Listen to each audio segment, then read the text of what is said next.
Hi students, my name is Sunana. Welcome to studying the subject of social studies. Today we would be learning the Unit 5 International Institutions. Students, what's the first thing that comes to your mind when I say the word international institutions? Anything beginning with U? Exactly. Today we are going to learn about UNO, the United Nations Organization. Like always, we will first understand what are the topics we will learn in this chapter before we study it. We would be learning about the establishment of UNO. Then we will learn what was the aim. Now that you made an institution, why was it made? Then we will learn what are the various institutions under the UNO. UNO is so big. It has one institution for children welfare. It has another institution for scientific growth. It has another institution for trade. So we will learn about all of these institutions. Then we will look at what are the achievements UNO has as an organization. Lastly, we will learn about affiliated bodies of UNO. What do we mean by affiliated bodies? Is there small organizations that are very specific, like something relating to trade, something relating to monetary fund, something relating to loans. Are any such institutions affiliated to the UNO? Yes, they are, and we will be learning about them in detail. Let's first look at how and why was UNO established, when was it established. Students, you may have known there took place 2 world wars. So after World War, they wanted peace. So they formed a organization called League of Nations to maintain peace amongst the various countries of the world. But it failed. So the Second World War took place. After the Second World War, when the bombs of Hiroshima and Nagasaki were dropped, the atom bomb caused so much destruction. It's like the whole city was wiped out. It was so painful. There was so much suffering in the world. All the countries came together. They decided that they don't want any more war. They will be more strong to see to it the peace is maintained. So they established UNO, or the United Nations Organization. 20th century was a witness to 2 world wars. After the end of World War I, League of Nations was founded. This ended with the beginning of the World War II. So because World War II happened, League of Nations failed and it ended.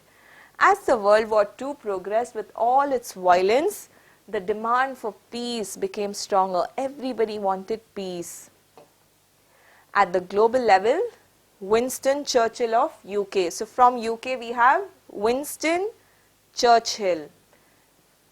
Joseph Stalin of USSR, the then Russia. From Russia we had Joseph Stalin. And Franklin D. Roosevelt of United States of America. 3 people, Winston Churchill from UK, Joseph Stalin from USSR, Franklin D. Roosevelt from United States of America, attempted to establish an international organization for what? For peace. The word United Nations was proposed by Roosevelt of USA. He said, we are all countries coming together, we are united, we are one as countries for what? For peace. And it was used after signing of the agreement between 26 nations in January 1st, 1945. On June 26, 1945, 51 nations signed the Conference of UNO in San Francisco. Later on October 24, 1945, United Nations Organization was officially founded. Out of the 3 dates, October 24, 1945 is the most important. At present, students, guess how many nations are a part of the UNO? 193 out of 195 countries have become the members of UNO. The membership is open to all the peace-loving countries of the world. What were the aims? Very, very important question for 2 marks. It can even come for more number of marks, but learn it from examination point of view. The UN Charter. Remember students, whenever they sign a document which all countries who are members will follow, they call it a charter. We learnt it in the Human Rights Declaration as well. It was a declaration for human rights. This is a declaration when you become a member of UNO, you have to sign. So the UN Charter is the main document of this global organization. How many chapters does it have? 9. And how many articles? Articles means laws. 111. It begins with the sentence, we the people of the world community. Like how our preamble in the constitution begins with we the people of India. Here it begins with we people of the world community. What are the aims? Let's look at it. 1. Safeguarding international peace and security. Fostering cooperation. Fostering means encouraging. Encouraging countries to cooperate with each other. Improving faith in human rights. Exploring solutions to various economic, sociological, cultural and other humanity-based problems with international cooperation. So many countries, if they have a conflict, they just want to go for war. But the UNO's goal is to find a solution that is not based on war. By peaceful approach of dialogue, by communication and many other methods. Providing recognition to international agreements and conditions. Now, all countries of the world have come together to stop climate change. They are taking steps to prevent global warming. So, who gives recognition to such international agreements? It's the UNO. Striving to build mutual trust and cooperation amongst the countries. So, these were the aims of United Nations organization. Now, we will one by one learn about various affiliated bodies of United Nations. There are 6 major bodies. They may just ask you name the all 6 affiliated bodies of United Nations organization. You just have to write the name, like the General Assembly, the Security Council and so on, as we will be learning. Sometimes they can ask you an in-depth question. Explain the General Assembly. So then you have to write all the points in detail. It is very important from examination point of view. Pay extra attention as we learn it. First one, General Assembly. Students, I will give you a easier way to understand this. Now, we have Parliament. In the Parliament, all the MPs elected, nominated, they all sit in Rajya Sabha and Lok Sabha when the discussion is going on. But if there is a cabinet, what do you mean by cabinet? Let's say out of the 545 members in the Parliament, some members have been given a portfolio like Finance Department, Railway Department, then they are called Cabinet Ministers. They all sit personally in a small group to do discussions. Very same concept is there in United Nations organization. There is the General Assembly, which is like Parliament, where all members from various countries of the world, they come together, they discuss on various matters. But then there is this small cabinet called the Security Council, where they discuss very important issues. Now, if you understand this, when we go through, learn and understand, it will be easier for you. So, let's begin learning about General Assembly. The word itself says general. Everyone is there. It is an affiliated body consisting of representatives from all the member countries. So, if India is a member, Nepal is a member, Sri Lanka is a member, Bhutan is a member, they all send representatives to this General Assembly. Every country has to send 5 representatives, but there is only 1 vote. 5 representatives, but each country has only 1 vote. The general body elects, so who is at the head? One of its members only it elects as the president. And how long will the person remain a president? For 1 year. Similarly, people are elected for the posts of 17 vice presidents and 7 chairpersons for the 7 permanent committees. So, there is 1 president, 17 vice presidents and 7 chairpersons for permanent committees. The General Assembly meetings begin around September and continue till mid-December every year. For all important matters, they have to vote, and how much percentage of votes they need to get so that they can pass this as a law, they need an approval of at least 2/3 majority, meaning at least 66.6% votes or more. They need minimum that much to pass it as a law. General budget. So the United Nations organization also has budget because they spend on so many causes. For example, if there is a natural disaster, let's say there is a tsunami in multiple countries of the world, they want to send aid. So they also need to have a budget, right? So this general budget is approved by whom? Is approved in the General Assembly. A special session is convened if there are any emergency issues. Like let's say there was in 9/11 where the plane crashed the World Trade Center in USA. So that time a emergency meeting was convened. It acts like a global parliament to discuss all the issues of the world. So there is the following affiliated bodies: General Assembly, Security Council, Economic and Social Committee, Trusteeship Committee, International Court of Justice and Secretariat. Just now we studied about the General Assembly. Now we will go and learn about the Security Council.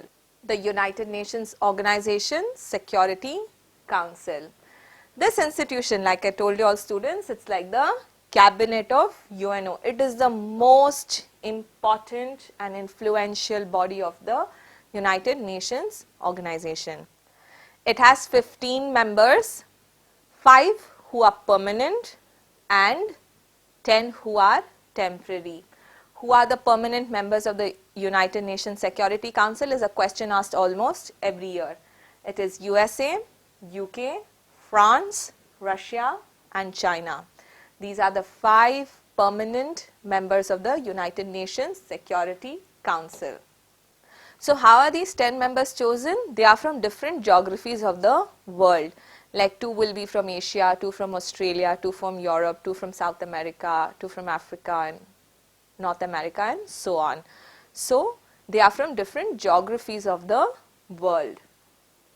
Every member has 1 vote to exercise. But these 5 permanent members of the UN Security Council have a very strong power called the veto power. What happens? So let's say there is a law that has come that they want to pass, or a decision that they want to approve, or there is an issue and they all feel it must be solved in this way. Then all the members of Security Council will have to give vote. So there are 15 votes. The 10 votes of the temporary members can be yes or no. It depends on what they think is best. But all the 5 permanent members, they all have to compulsorily approve. They have to say yes. Even if 1 permanent member says no, then this cannot be passed or the decision cannot be taken. So the approval of all the members, the permanent members, is a must for any decision to become operational. India is trying its best to also become a permanent member of the Security Council. The Security Council strives to solve global problems peacefully. If there is a need, it deploys. What is the meaning of deploys? Sends UN peacekeeping force to maintain peace and order. Let's say, I'll give you an example. Recently in news, there was this Rohingya Muslims. There were a group of Muslims in Myanmar. They were facing unrest. So the UN peacekeeping force was sent to maintain peace. There was a conflict between Buddhists and Muslims.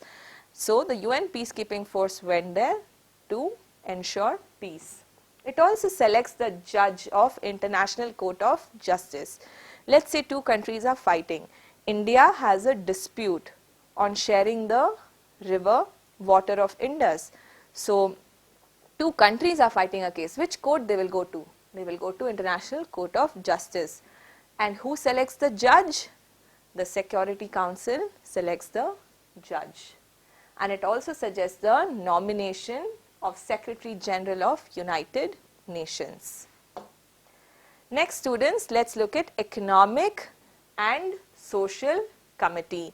The very name says if there are any social activities, if there are any economic activities, this is the committee that would be taking care. How many members are there? 54 members. 18 members of the committee are elected once in every 3 years. They choose one among them as a chairperson of the committee. What are the main functions? 1. Conducting studies. Studies on what? On economic, social, cultural, education, health and other international issues and sharing these reports. Then issues like refugee problems, status of women, residents and many other issues that come within the purview of this committee. This committee also recommends on issues of human rights and basic freedom. 4. It organizes conferences and meetings on human resources, culture, education and other issues. You all should learn at least 4 points, students. Now let's look at the 5th point. Coordinating the functions of specialized bodies like International Labour Organization, Food and Agricultural Organization, World Health Organization and other institutions. So it mainly looks into the economic and social aspects of the UNO. Trusteeship Council. Students, I'm sure you all know a lot of countries were colonies of European nations, like India was a colony of the British, Pakistan was also a colony of the British, and many countries were colonies of various European countries and they had not gained independence. So, to raise the country's status to independence, to support the cause of freedom, Trusteeship Council was established. This is basically a sub-organization of General Assembly. It is under the General Assembly. As the areas depending on trusteeship have got reduced, most of the countries are now independent and they have achieved freedom. So, the dependence on trusteeship is reduced over a period of time. Its importance has also reduced. What did it take care of? It primarily takes care of those entities that have not risen to the status of independent states. This has become inactive now because there is no trusteeship that is left. Now let's look at International Court of Justice. I already told you all, when two countries have a dispute and they want to lawfully, legally, in a peaceful way resolve it, they go to International Court of Justice. This is one of the very major institutions of United Nations organization and all the members of the UNO are bound by its ruling.